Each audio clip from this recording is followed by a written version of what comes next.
Welcome to Metra. Today we're going to show you the SEMA award-winning Tesla product DSP.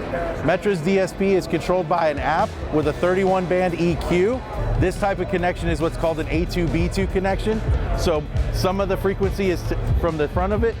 The install is done at the rear. We bypass the factory amplifier, and that gives you all 10 channels, so you can do a subwoofer and all the speakers. It's front stage heavy, so we also make the speaker brackets and harnesses to go ahead and complete the system.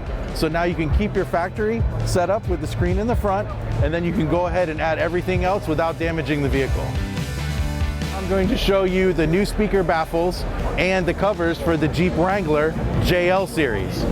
What factory comes in is a 3.5-inch speaker, so you remove the panels and you go ahead and put the pods in. We cut out the template so you get a bigger hole, so you get more of the speaker sound coming out. This is what it looks like cut, and this down here is what it looks like finished with the covers. So that'll give you better speaker sound and quality and an overall better look for Metra.